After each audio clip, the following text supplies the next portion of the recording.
Chapter 81. Have you ever been fucked before? Mia, who was humming a tune while she cooked in Neil's kitchen, felt her phone beep in her pocket. She stopped what she was doing and fished out the phone from her pocket. Checking the message, she saw it was from Mr. Ice Cube. Why was he texting her when they were in the same house at the moment?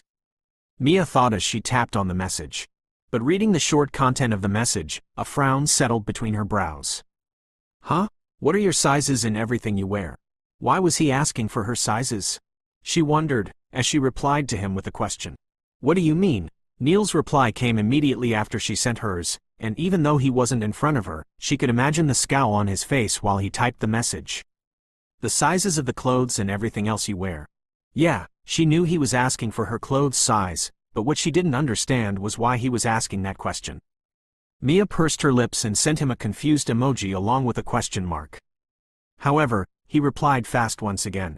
Give me the damn measurements if you don't want a surprise visit in that kitchen. I'd gladly come and measure you myself if you don't tell me. Mia sighed reading his reply. She was sure he was annoyed again. Fine, she would give him the measurements to shove it down his throat. She typed down her measurements, sent the message, and put her phone away inside her pocket. She was still mad at him for how he had treated her in the elevator earlier today. Not just that, she was also displeased for how much of a wastrel he was and how she wanted to teach him how to do things himself instead of wasting money.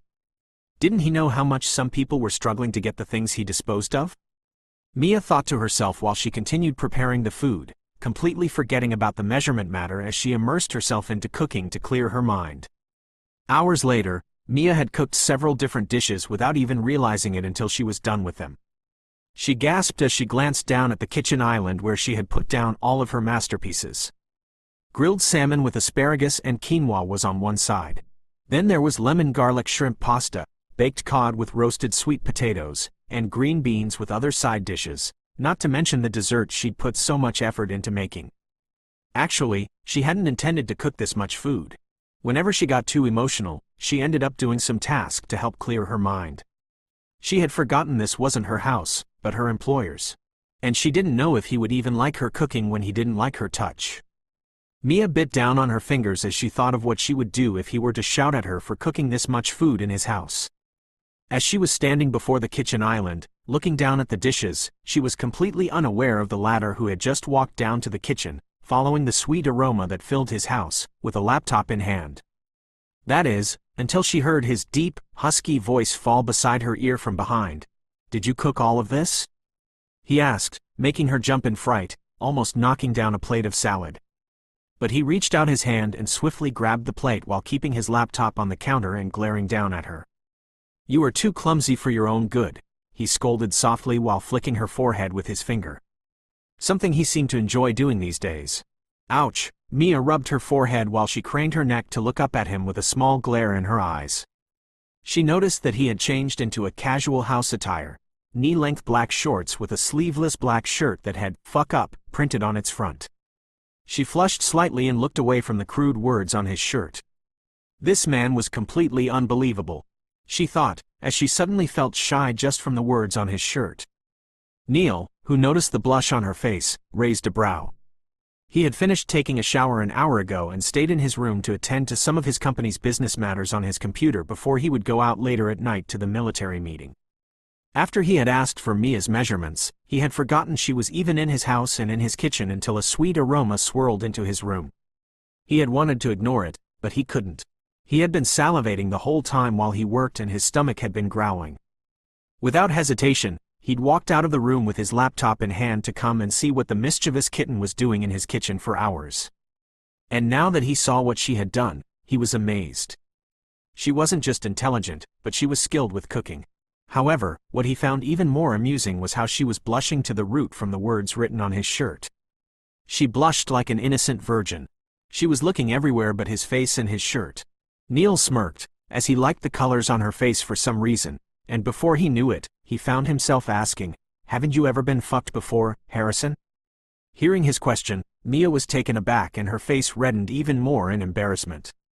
She suddenly wished to dig a hole and hide in, rather than address that bold, shameless question. She had never even kissed a guy in her entire life, not to mention doing that. She was as innocent as a child with no experience whatsoever in men, However, remembering what Rain had once told her about never allowing a man to know that you are a virgin because they would look down on you and call you boring, Mia schooled her embarrassed expression and looked up to meet his gray eyes, which she noticed were filled with amusement. I have, she said in a voice that was barely audible. However, because Neil was standing close to her, he heard her whispered words loud and clear, and the amusement dancing in his eyes immediately disappeared. She wasn't a virgin? He thought as he felt his blood begin to boil at the fact that another man had slept and touched what he had only been imagining to touch. For some reason, he felt the strong urge to go kill whoever it was that had fucked his innocent Mimi. She was his younger self's possession, and nobody could mess with something that belonged to the young Xavier Galvera. Without thinking, Neil began to advance on her. His voice was calm but dangerous as he asked, "By who?" Mia, who had noticed how his expression slowly darkened, was taken aback by his question as she retreated backward as he was advancing on her. "What do you mean?" she asked as she felt a nervous sweat trail down her spine. What did he mean by, who? She had answered his question like Rain had once told her to do if a man asked her if she was a virgin, but this man looked angry by her answer. She could see angry veins bulging on his forehead as he advanced on her like a predator cornering its prey. Did she say something wrong? Don't make me repeat myself, Harrison. Who fucked you? Was it Owen? Give me the fucking name. He demanded savagely as he backed her against the counter, where she had no place to escape to. Mia swallowed hard as her back hit the island. She looked at him like a scared little kitten with her large brown eyes glistening with tears of embarrassment. As if to protect herself, she hugged her midriff and looked down to avoid the savageness in his gray eyes. He looked like a beast ready to tear her into tiny little pieces if she didn't give him a name, which she found was insane, as who she slept with was none of his business. "I don't have a name to give you," she muttered softly without looking up to meet his eyes. She had no name to give, as she had never done it with anyone before, but the latter misunderstood her words for something else. His eyes hardened like ice and the temperature suddenly dropped. Even Mia shivered slightly as she felt the frost emitting from him. He leaned down towards her with his hands resting on either side of her on the kitchen island, caging her in place. "How many men did you fuck with to the extent you don't have a name to give? Was it fun? Tell me? Did you allow them to touch you like this?" He raised his hand and used it to cup her breast and gave it a gentle squeeze that made Mia's eyes flare with humiliation and rage. Without a second thought, she slapped his hand away and pushed against his chest, but he barely moved an inch away from her. "You arrogant bastard! I have never been touched by any man before. How dare you accuse me like I'm some whore?" She angrily hit against his chest with her clenched fists, with tears of humiliation trailing down her cheeks. She recalled how Owen had also accused her of being a whore, and her anger filled up even more. "All of you men are the same. I hate you all. I am not a whore. I have never been fucked, nor kissed. I have no boyfriend. Yes, I am unattractive, but that doesn't mean you will all look down on me like some filthy person." She let out all of her frustration while hitting his chest with her fists. Neil, who had let his own rage cloud his action and mind a moment ago, was taken aback to hear the words coming out of her mouth as he allowed her to continue to hit his chest. He saw the tears trailing down her face and felt a jab at his heart. He hadn't actually meant to hurt her feelings, but he couldn't control the thought of her being underneath another man. Then, as if he could no longer take the tears in her eyes, he grabbed her wrists and forced her forward. His right hand went behind her nape and he pulled her head towards him before crushing her mouth against his, making Mia freeze. Chapter 82 Breathtaking Kiss. Mia froze as his mouth suddenly crushed against hers. Her eyes grew wide with his sudden action. While the way he did it was rough and unexpected, his lips on hers were soft and warm. She didn't move for a moment, but when she finally realized what was happening, she raised her hands and tried to push him away from her. However, he didn't even budge from his position and wrapped an arm around her waist to bring her closer to him. Then, he deepened the kiss. He tilted her head until their frenzied lips fit perfectly together. He nibbled her mouth open and slid his tongue into her parted lips. Mia, who had been struggling to come free, felt herself relaxing into the kiss that stole her breath away. Her clenched fists that were hitting his chest stopped and flattened against his firm chest, where she could feel his steady heartbeat beneath her palm. Slowly, his fingers skimmed down to her waist, where his thumb traced lazy, erotic circles on her sensitive skin. All of her muscles went liquid, and she was thankful he was holding on to her. He then gently bit on her lower lip and sucked on it to soothe the pain. She could no longer see him as her eyes were closed, but she could taste the warm flutter of his breath on her parted lips. Mia felt heat spread into her body as his kiss was messing up her mind and body. She had never been kissed before by anyone, and now that she was finally experiencing it, all of her mind went blank. She couldn't think of anything but what his mouth and hands were doing to her. A moan escaped her lips as his hand dug into her hips, pressing her against him like he wanted to cover all the space between them. She could feel every inch of him as he pressed her against him even harder. She could feel something hard poking her stomach, and she was suddenly aware of what they were doing. Mia tried to speak, pulling back to breathe. "You cannot." When her eyes fluttered open for a second, it was met by the hunger and roughness in his gray eyes. He cut her off mid-sentence and pressed their lips back together again. This time, there was nothing gentle about his kiss.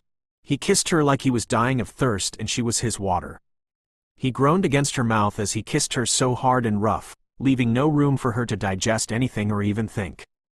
Her mind was blank with nothing but what he was doing to her. She gasped when he suddenly squeezed one of her breasts, and he seized the opportunity to slip his tongue into her mouth again. He easily dominated her mouth, swirling his tongue and tasting every part of it like he wanted to devour her whole. Neil, who had kissed her on an impulse, was surprised and stunned by how much he liked the fit of her against his body. Though he could see and feel how inexperienced she was, kissing her was enough to set his body on fire. The desire he had fought hard to extinguish earlier was now burning hot inside him. She tasted sweet and fresh, her lips were soft like feathers. Her breasts and body fit perfectly in his hands, and he suddenly wanted to know what they looked like without the clothes. In all of his life, he had taken pleasure from women he didn't even know their names, but none of them had ever made him feel what he was feeling now.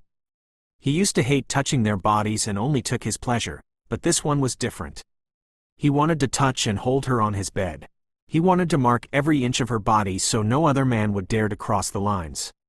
He knew he should pull away before he would end up going deeper than he had planned, but he couldn't move away. And when she moaned against his kiss, he found himself deepening it even more and pressing her body against him like he wanted to be one with her. Fuck, she tasted so good, he thought as he swiftly grabbed her slim waist and placed her up on the counter, knocking off some of the plates in the process, but he didn't care. Neil had kissed her because she had said she'd never been kissed before, and upon hearing that, he wanted to be the first man to kiss her. He would have been so mad if she had really been touched by someone else, but she hadn't. And he could tell that from how inexperienced she seemed in kissing. But no worries, he wanted her as inexperienced and innocent as she was now. Although she meant nothing to him, he didn't like the idea of her being touched by another man. He liked that he was the first man to ever kiss her, and even though he was going to regret initiating the kiss later on, he still couldn't bring himself to pull back until he mistakenly knocked off his laptop from the kitchen island where he had kept it minutes ago. He pulled away from her lips with a subtle, trailing wetness. However, he didn't release her, nor did he step back to check on his laptop. Instead, he placed his forehead against hers to catch his shaky breath. As she was sitting on the counter, he was standing between her parted legs with his arms still around her waist. Mia, who was also catching her breath after the breathtaking kiss that had made her lose her mind and even made her allow the kiss despite them not having any relationship, suddenly felt shy. She quickly tried to climb down from the counter, but he tightened his hold around her waist to keep her still. "Don't move, sit still," he whispered huskily, his warm breath falling on her lips from how close he was standing to her. Mia's heart continued throbbing against her ribs like it would jump out of her chest if she didn't move away from the person that was messing up her mind. Remembering how he had accused her earlier, she felt embarrassed and stupid for allowing him to kiss her and even allowing herself to enjoy it. By not stopping him or even screaming, wouldn't that mean she had confirmed to him that she was indeed a whore? Clearly, they had no relationship whatsoever, but she had just allowed him to touch and kiss her like he had the right to do so. With those thoughts, she felt angry at herself and at him. She tried to push him away from her so she could climb down, but he still wasn't letting go. She glared at him with tear-filled eyes and forced herself to speak through the tightness in her throat. "Release me. I want to go home. And just for your information, I am not a whore. You might have. I never called you a whore, Harrison," he whispered softly while raising his hand to tuck the strands of hair falling over her face behind her ear. He used his thumb to wipe off the tears on her cheek, but she flinched at his touch as if surprised. He couldn't help but also notice how soft her cheek was, but he withdrew his hand and returned it around her waist. Recalling the words she had blurted out earlier, he asked, "Has anybody ever accused you of being a whore before?" He raised his brow in curiosity while subconsciously swirling a strand of her hair around his finger. She had even called herself unattractive, really? Neil thought in disbelief. Whoever called her unattractive must be blind and stupid. Mia, who was being questioned, felt a blush rush up to her neck and up to her face with how he was looking at her and waiting for her to answer his question. Actually, after that day Owen had accused her of being a whore. Everyone in whispering way had believed it and talked about her behind her back. But she hadn't let it get to her until when Mr. Ice Cube had asked her that crude question. However, she wasn't going to tell him that it was Owen. "No one," she whispered, suddenly feeling shy with how he was playing with the strands of her hair. Neil stared into her eyes as if trying to search for something, but then he didn't speak and only stared at her mesmerizing large brown eyes that still had tears glistening in them.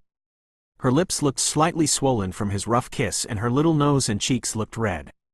He also noticed how she wrapped her arms around herself while biting down on her lower lip, making her dimples prominent.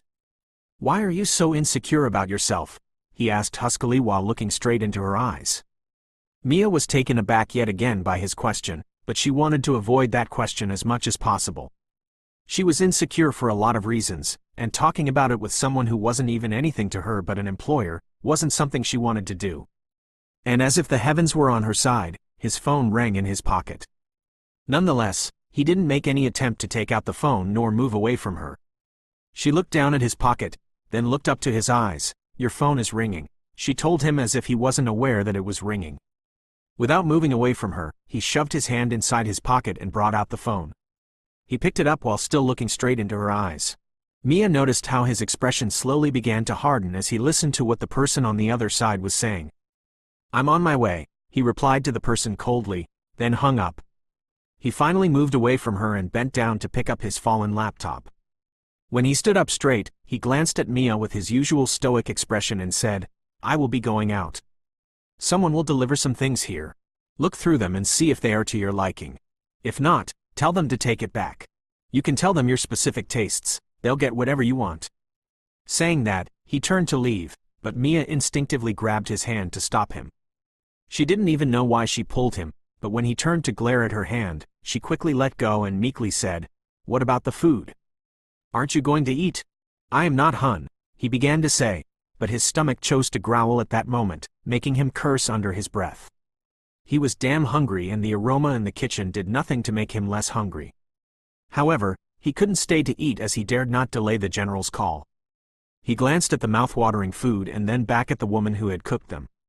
He then said blankly, "I'll eat when I get back. Don't leave until I'm back." Saying that, he turned on his heels and dashed out of the kitchen in long, purposeful strides. Chapter 83. He stole her first kiss. After Neil left the kitchen, Mia still sat on the counter in a dazed state. What just happened? She pondered to herself, tracing her lips with her finger that still carried the lingering sensation of his kiss. Her cheeks flushed as the realization fully sank in. Her Ice Cube professor had actually kissed and touched her. How did it happen? She hadn't been able to fully comprehend everything in the moment with him standing before her, but now that he was gone, she felt even more foolish for allowing the kiss. How would she be able to face him again without feeling embarrassed about their kitchen encounter? He had taken her first kiss without any explanation. When she had resolved to remain single, she had made a vow to herself that she would never permit any man, apart from the one she loved and who loved her in return, to touch or kiss her. Yet today, a man with whom she had no relationship had audaciously kissed her, and she had savored it to the point where she didn't want it to end. His lips, she mused with a dreamy expression, were so warm and insistent that she had secretly wished he would continue kissing her as if he truly meant it. For a brief moment, she had felt desired when he kissed her, as though she was attractive enough to evoke something within him. She didn't understand why he had kissed her, but she was certain it wasn't because he harbored any feelings for her.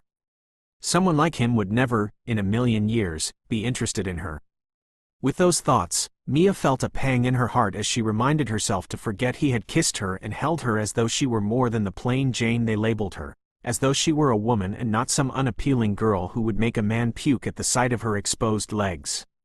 She could still remember when a guy had said that to her on her friend's 19th birthday, where she had been invited to the beach with the few backstabbing friends she had made in high school. On that day, she had been forced to wear a bikini swimsuit for the first time ever in her life, which she regretted wearing after the comment that was thrown at her by her friends and their boyfriends. It was a marble print bikini with a short beach skirt and a matching bandana. She had worn it and walked up to her so-called friends, but they all laughed at the sight of her while their boyfriends commented on how terrible she looked. She really shouldn't be wearing that. Look at her, thinking she can pull off a bikini look with those flat board curves of hers. Is she serious? Cover up, please, because the sight of her manly legs makes me want to puke. What's with that scar on her right thigh? Someone needs to tell her that's not for her body type. She's too unattractive to pull off a bikini swimsuit. Despite the years that had passed, Mia could still remember all of those words that had not just broken her heart, but her self-esteem as well. Since then, she had chosen to remain on her own with no friends until she'd met Rain in Ivy Grove. However, their comment had made her realize no matter how hard she tried, she would never fit into the beauty standards. Apart from being plain and unattractive, she had a hideous childhood scar on her right thigh that she made sure to hide despite the fact that it was just a faint scar that had started to fade with the years. When she was a child, it used to be more prominent. Nonetheless, she never even knew how she'd gotten the wound that turned into the scar, but when she asked her mother, she had told her that it was from the fire in their previous residence, which she also had no recollection of.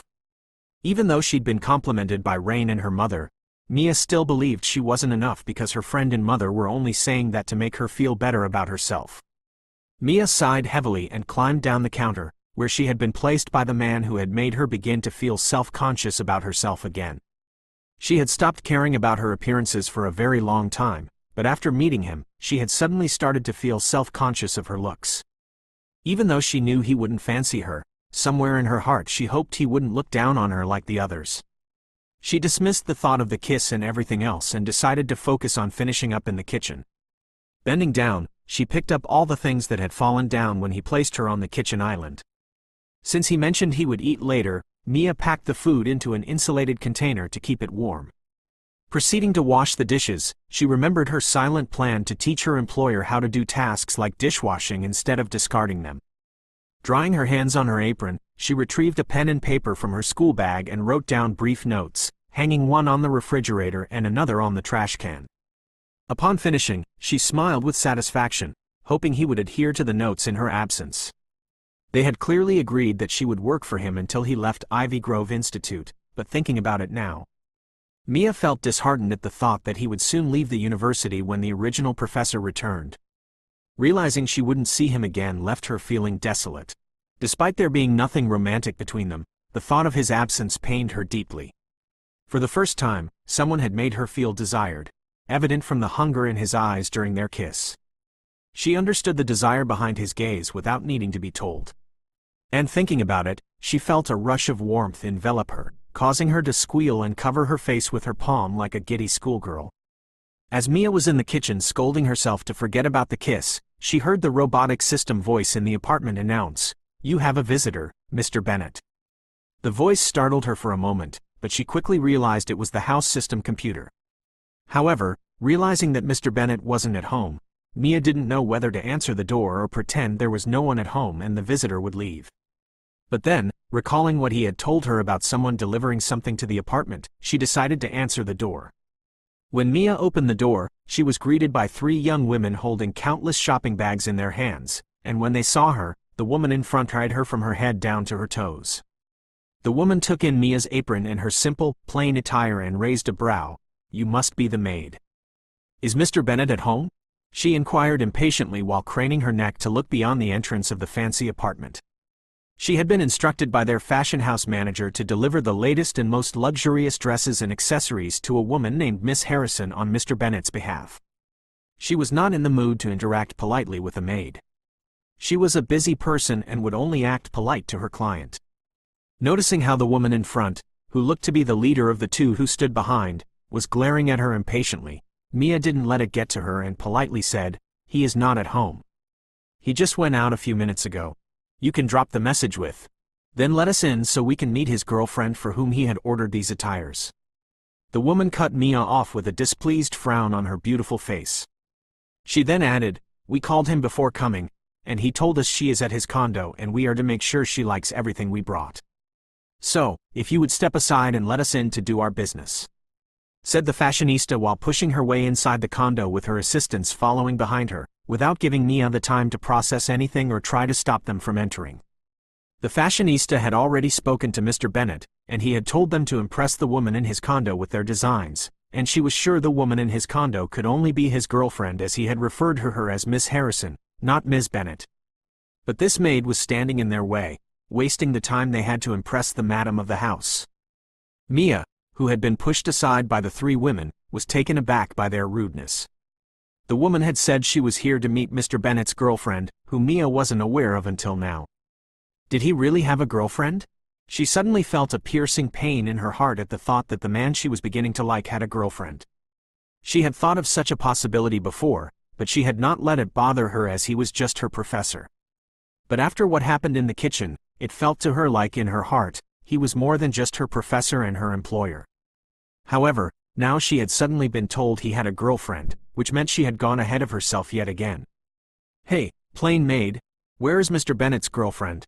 Can you go and tell her we are here to deliver the dresses to her?" said the rude woman who had pushed her way into the room, and was now sitting in the living room as if it were her father's house. Mia, who heard her words, was suddenly annoyed at not just the rude woman, but Mr. Bennet. Why would he kiss her when he had a girlfriend? And what gave this rude woman the right to talk down on her? Mia turned around and walked back towards the woman who was sitting cross-legged on the couch like it was her house. "There is no one in the house apart from me, and if you have an appointment with Mr. Bennet's girlfriend, then you should be meeting her in her own house, not here. I want to go home, and I cannot leave you sitting here when Mr. Bennet is not around. So please," she gestured towards the door with her chin, indicating for them to leave so she could also go home and lock his house. She might not be the owner of the place, but she wasn't going to tolerate being insulted by some pretty-faced fashion assistant. The rude woman stood up from her seat and chuckled in disbelief. Does this maid have any idea who she was talking to? She was the assistant of the most expensive and well-known fashion house in the country, and even wealthy heiresses bowed at her feet because they wanted to get on her good side to have the opportunity to wear and buy their limited edition designs. But that this plain maid in rags was sending her out when she had been given orders by her superior to come here and impress Miss Harrison with their designs, as the owner of the fashion house was an acquaintance of Mr. Bennet. "You have no respect for people superior than you, maid.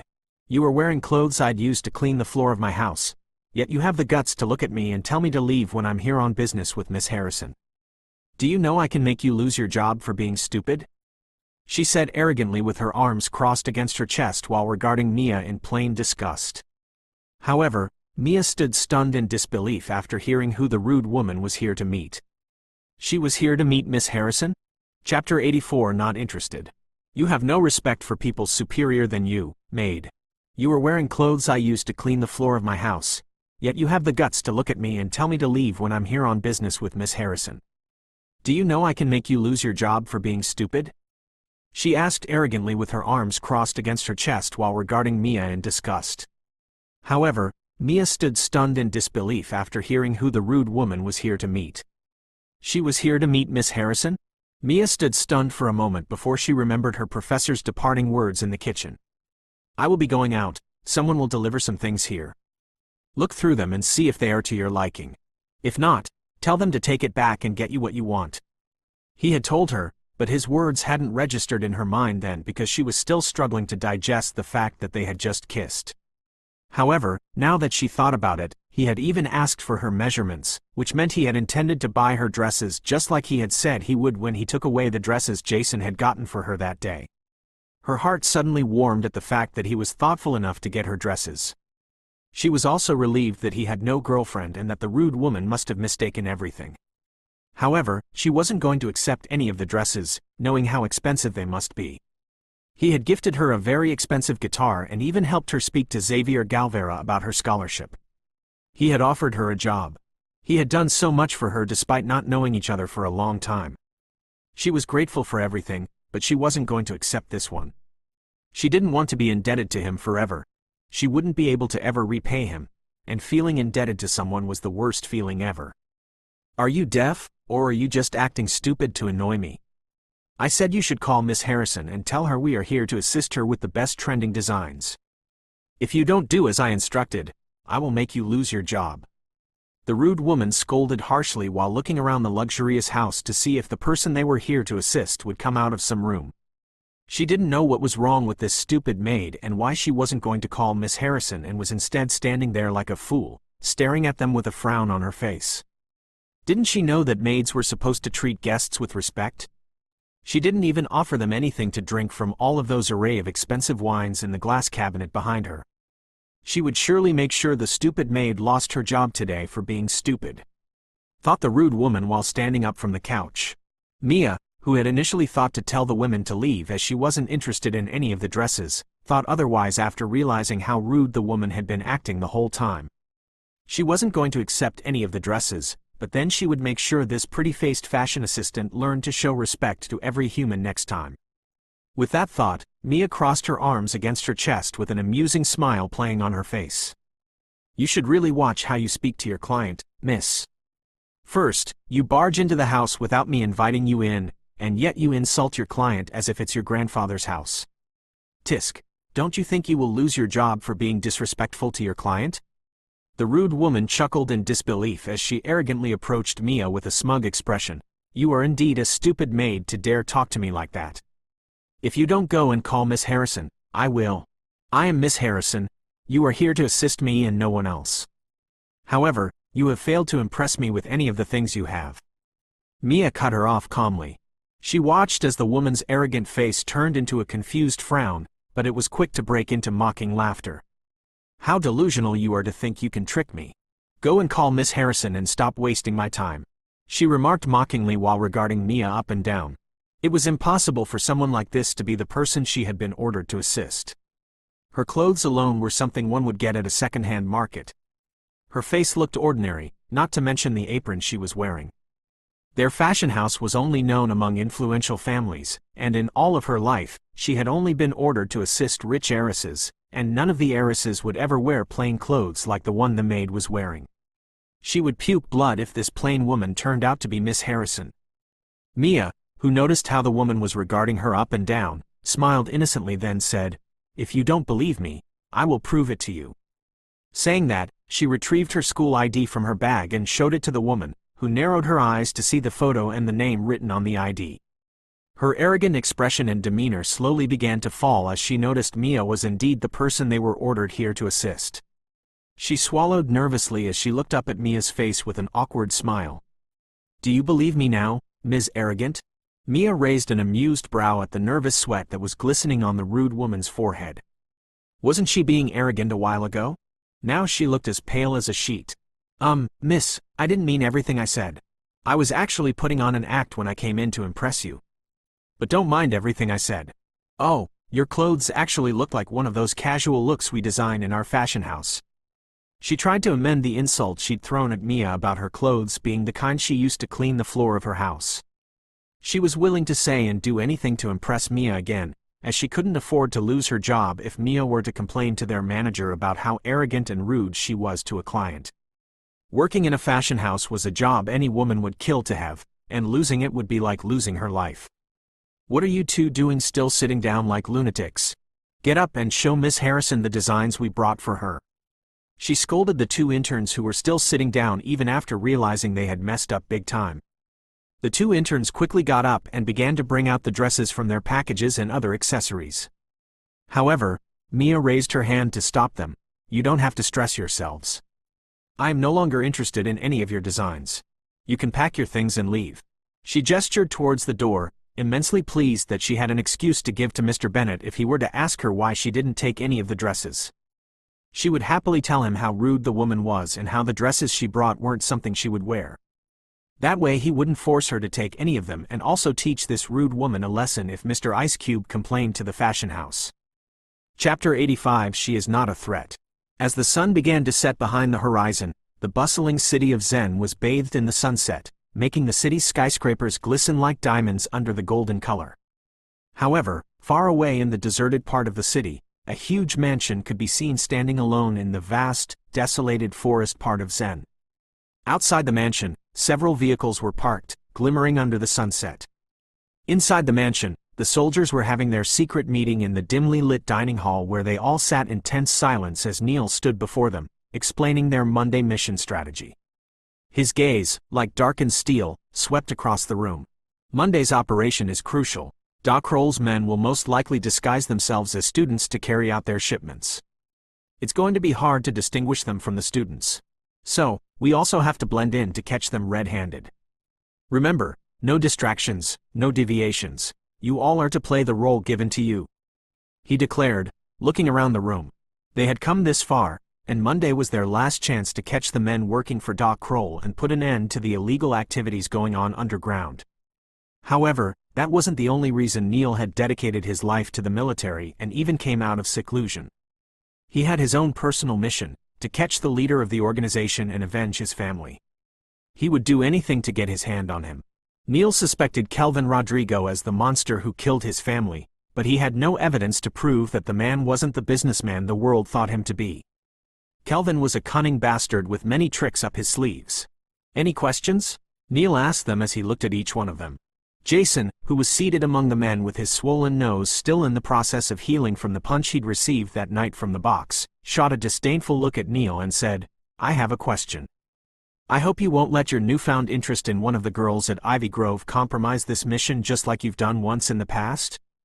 We will stick to your plan as long as you won't cause our downfall and blow our covers for some girl," he taunted while glaring at Neil from where he was seated with a bandaged nose. He didn't know why someone like this Neil was still allowed to lead them after he had killed those innocent people 2 years ago out of anger and pride. He was a killer and a psychopath who was supposed to be locked in some asylum instead of leading the soldiers to uncover Doc Kroll. He didn't deserve any of the attention and the position to lead them. Jason thought as he continued to glare at the man he despised the most in the world. Apart from the fact that he hated Neil for taking the position he desired the most in the military, he hated him for killing those innocent people years ago where his cousin was among them. Neil's stoic expression remained unchanged as he heard Jason's words and met his heated glares. But before he could say anything, General David, who had been sitting at the head table, quietly listening to his explanation, looked at him with a raised brow at the mention of a girl he was interested in. However, his uncle didn't speak and quietly tried to gauge his expression. Neil, who felt his uncle's stare on him, tried to maintain an indifferent expression and his urge to strike Jason on his stupid face for bringing up Mia into their mission plan. She wasn't a distraction to his mission, nor to his life, as she was nothing but a fleeting amusement. He thought, but remembering how she had made him feel when he kissed her, he couldn't help but feel a strong possessiveness overwhelm him at the thought of her falling into his uncle's hands. However, he pushed those feelings aside to concentrate on what he was doing. Mia was not going to be a distraction for him, Neil decided.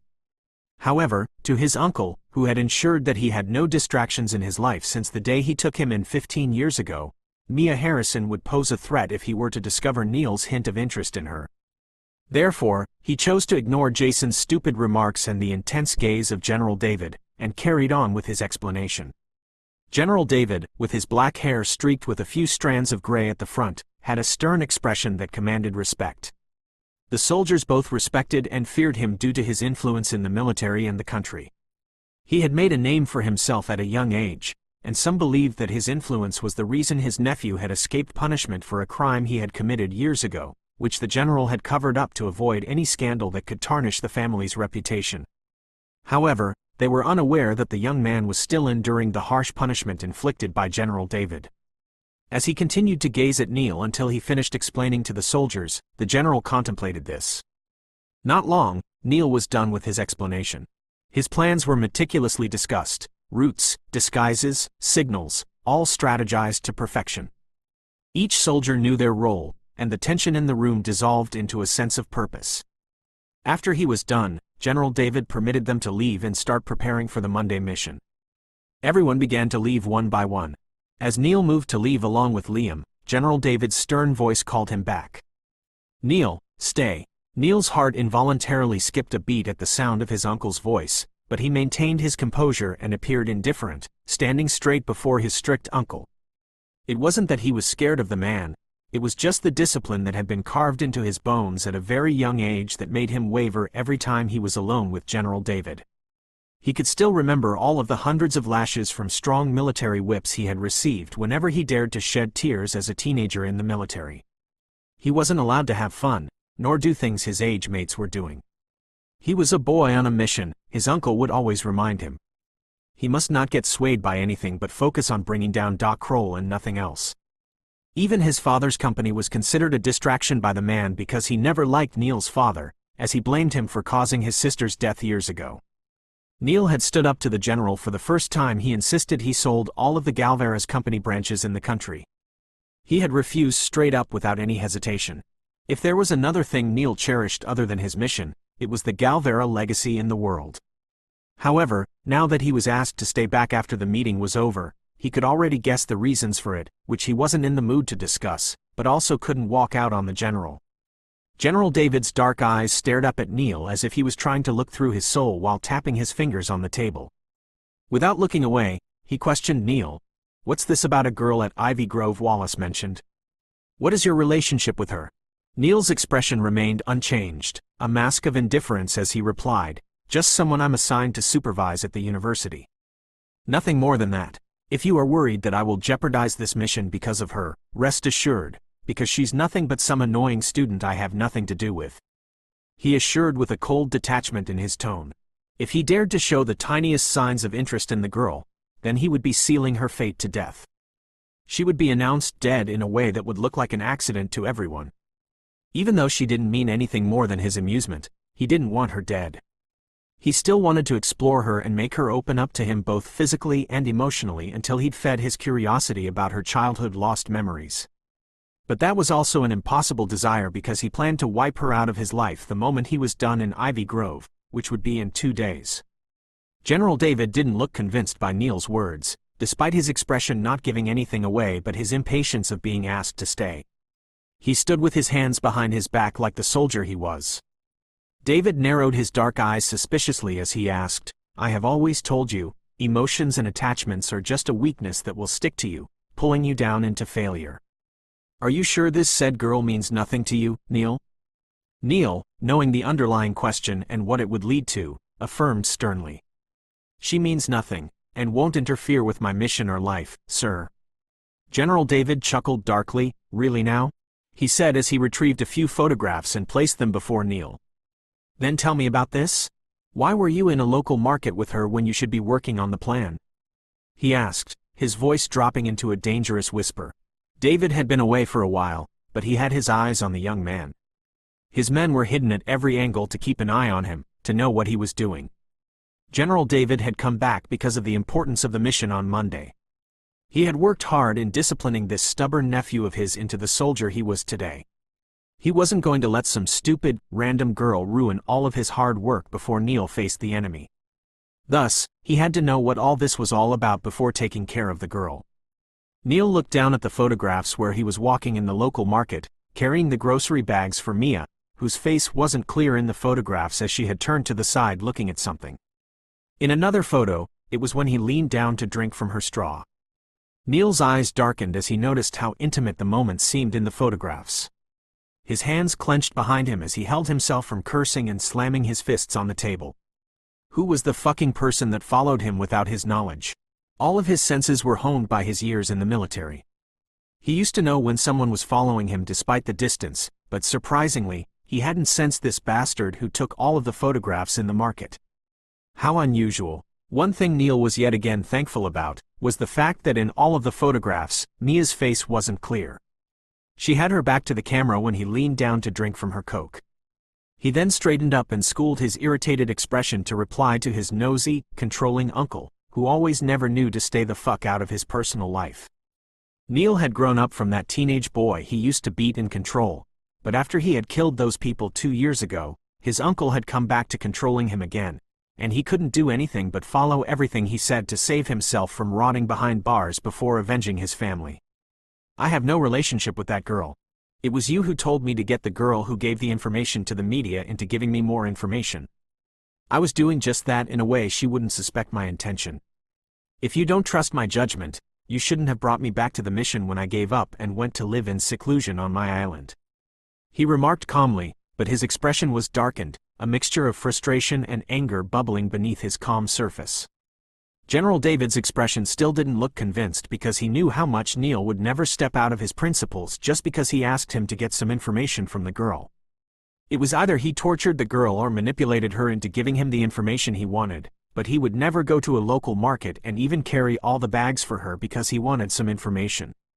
His nephew was a prideful man with the stubbornness of his Spanish, Galvera ancestors, which he didn't like in Noah, Neil's father, when he came to marry his sister years ago.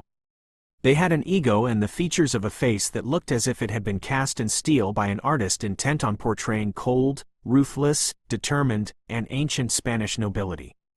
They didn't bow down to anyone regardless of anything, and that trait Neil had inherited from his father's side. He wouldn't even use his hands to clean after his own mess. He would throw caution to the wind when doing things and not care about their consequences. His temper could make him kill anybody regardless of how much they meant to him. He was like a devil from the underworld when angered, and that, David hated so much he wanted to wipe off the Galvera's traits from him.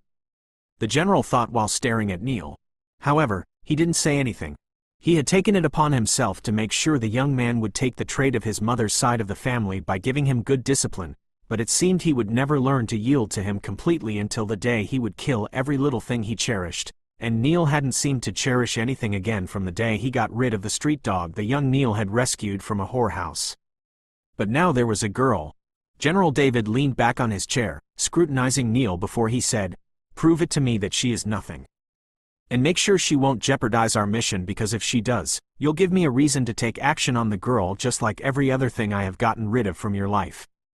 The middle-aged man warned, his voice laced with threat, and before Neil could reply, he added, "And don't forget, I have already spoken to Davina's father, Edward Hopkins, about your engagement with her like we've agreed last year.